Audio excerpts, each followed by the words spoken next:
Hello, this is Bruce Bobeth, Managing Editor with Offshore, here to talk about offshore decommissioning challenges and opportunities. Today we have with us Aditya Singh, the founder and CEO of Promethean Energy Corporation, a Houston-based company focused on mature oil and gas asset management and decommissioning. Welcome, Aditya. Thank you, Bruce. Thank you. So if we could get started with a few questions. Sure, First question I have. Promethean has successfully executed several orphaned well decommissioning projects in the Gulf of Mexico. In your experience, what are the most common reasons wells and platforms end up truly orphaned? There's always one reason, that there is no corporate entity in the chain of title exists. And that normally happens because the entity went bankrupt. And with that, what happens is that the decommissioning liability reverts back to the federal government. It's always the same reason why. It's always the most common reason why wells and platforms get orphaned is always because of the same reason. No corporate entity in the chain of title exists, including successors and assigns. Okay, great. So when the Bureau of Safety and Environmental Enforcement pursues decommissioning on an orphaned infrastructure, how does the liability chain actually play out in practice? That's right. So, the joint and several liability on orphaned infrastructure does not apply, because by definition, if you have orphaned infrastructure, it means no predecessor is left on the chain of title to assume joint and several liability. So orphaned infrastructure remains in state as abandoned, and then until the federal government obligates and spends funds.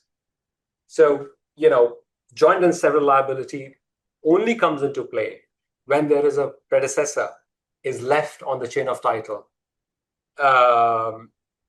to assume the joint and several liability. But then in that case, it is not called orphaned. Those could be called boomerang assets, which come back to the federal government because of a bankruptcy, but there are predecessors in the chain of title that can assume joint and several liability. Okay.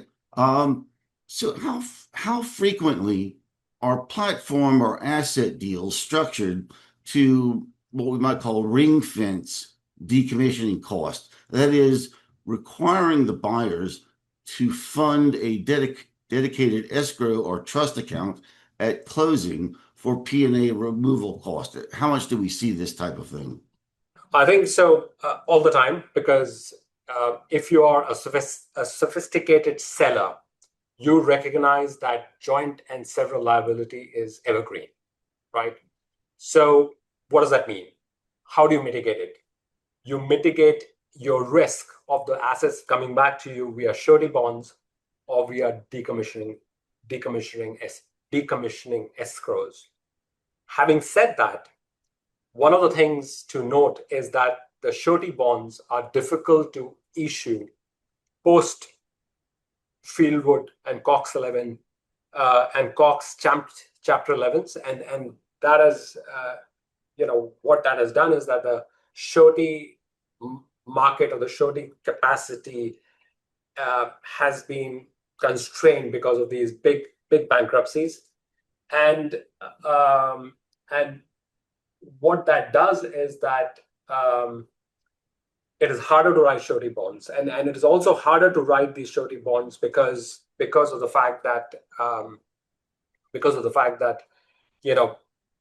early stage growth stage companies like us, or early stage companies or startups, normally do not have very extensive balance sheets, and these surety bonds are written on the balance sheet and not on the asset profile. So there is this conundrum where you need these bonds to be able to transact in the mid to late life segment, but these bonds right now, because of what has happened in the past, are harder to issue. So I would say that, and this is how I think of it, or how Promethean thinks of it, is that decommissioning escrows could be a good way to go forward.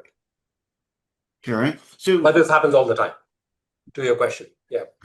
so would it be a good idea for the federal government to make it mandatory for seller-funded or price-adjusted decommissioning escrows to prevent orphan risk? That's a great question. And so just to take a step back and say that, unlike production sharing agreements, PSCs, which you are aware of, which are very prevalent internationally, where the decommissioning escrows are set up before first oil, funded by the share of the production operating cash flows from day one. The OCS fiscal regime does not prescribe escrows. So in the OCS, the Outer Continental Shelf fiscal regime, depends on operator's balance sheet if exempt, or posted bonds if non-exempt for financial assurance. So if you have a big balance sheet, if you have a certain credit rating, then you do not need to post bonds or / financial assurance. If that is not the case, if you don't have that, if you're not exempt, and if you don't have that balance sheet, or if you don't have that rating, then you have to post bonds. So that's the difference between what we see internationally and what we see in our fiscal regime. Now, the financial assurance does help in the sense that, as compared to the decommissioning escrows, which are prevalent in the PSCs, this regime, which is financial assurance, it does not burden the profitability in early to mid years of the field, right? Because you do not have to fund an escrow which will decommission. So that's a plus. However, it does create problems when you reach mid to late life, and especially late life, and especially when you are trying to now sell to a weaker credit risk party in the last 5 to 7 years before COP. So to answer your question, there are pluses and minuses to what we see internationally, what we see here.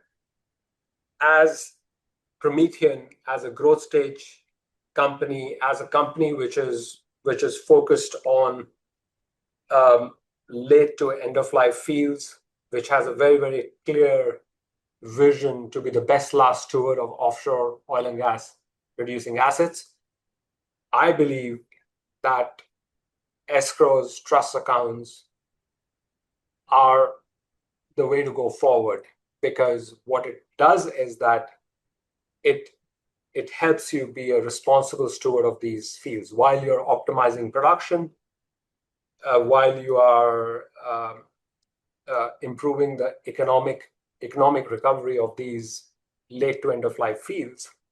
But you're also planning and talking about what happens when the production is going to cease. At COP, you will have an escrow account, you will have a fund to decommission. So it creates that responsible stewardship, which we have at times have seen not happen, because if you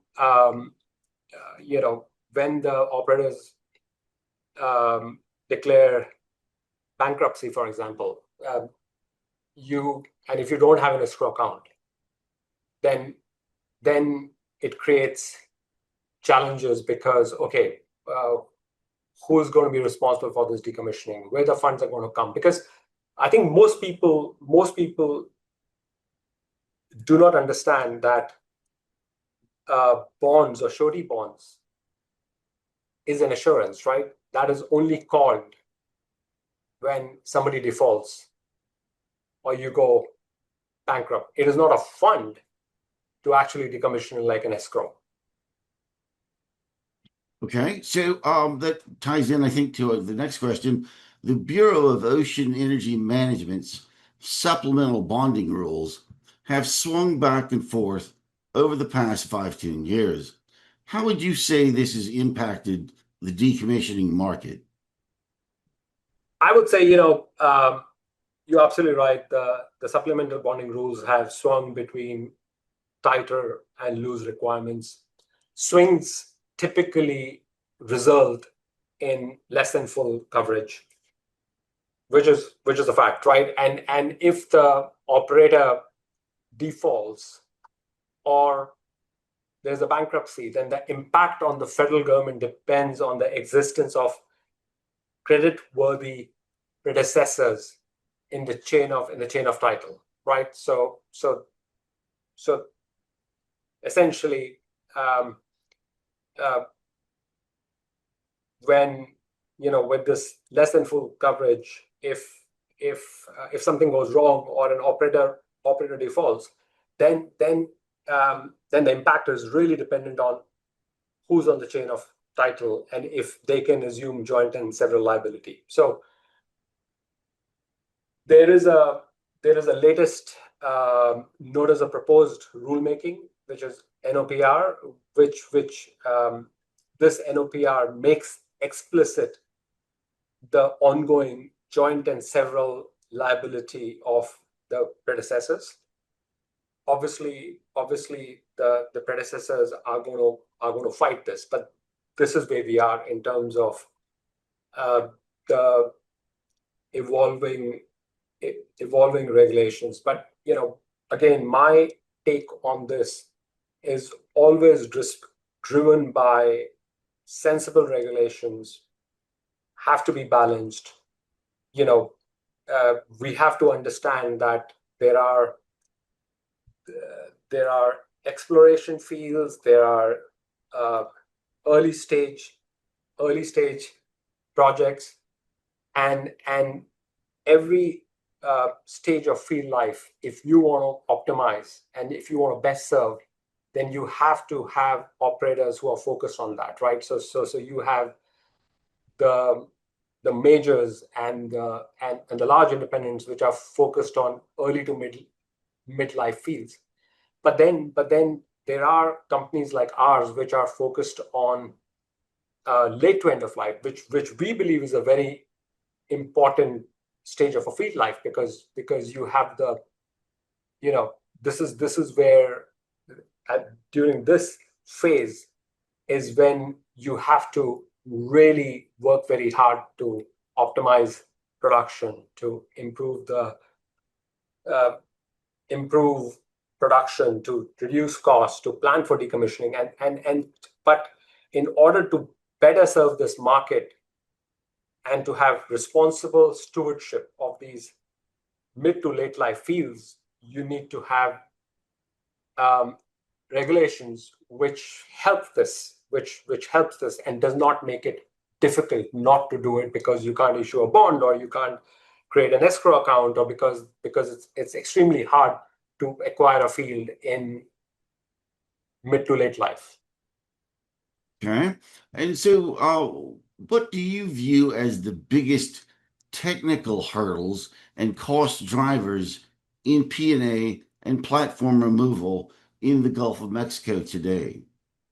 Yeah, I would say, the the technical hurdles and cost drivers for end of life fields, most of them can be mitigated and managed by early planning and prep. We say, you need to have early planning and prep.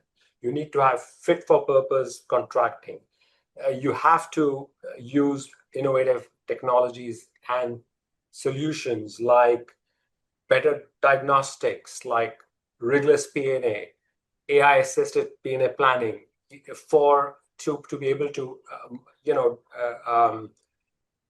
data, best practices, continuous improvement. You have to be able to use all of these levers that you have to be able to reduce cost of these, of the P&L liability. And then one big thing that we always talk about is campaign synergies. Why campaign synergies? Because campaign synergies helps you to share the mob costs for this equipment, for the rigs, when you go on to a field to decommission.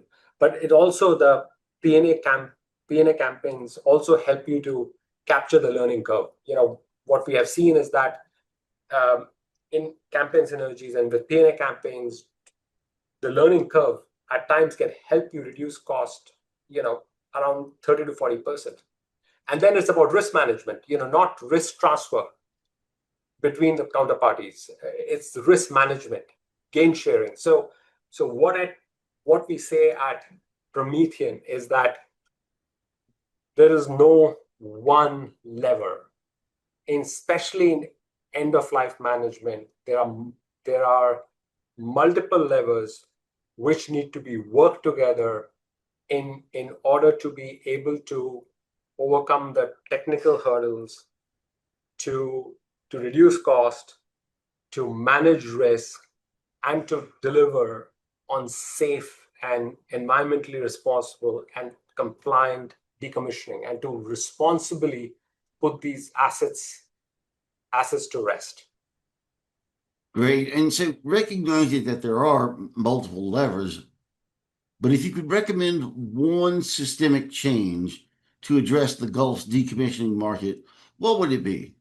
I think that's a good one, because it is ongoing right now. I don't know if you've heard of reefing in place. So there is rulemaking happening right now with I think it's called HR 5745, Marine Fisheries and Habitat Protection Act, rigs to reefs in place. This is undergoing rulemaking right now.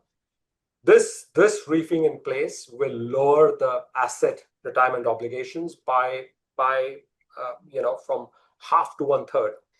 A lot of what that means is it is significant, because what that means is that a number of the upside down fields. And what are upside down fields? Upside down fields are mid to late life fields which have their value is less than the decommissioning liability. So a number of the upside down assets will turn into positive NPV assets because you have now reduced the cost at the end, right? And what this will do is that this will create a liquid marketplace for late life assets.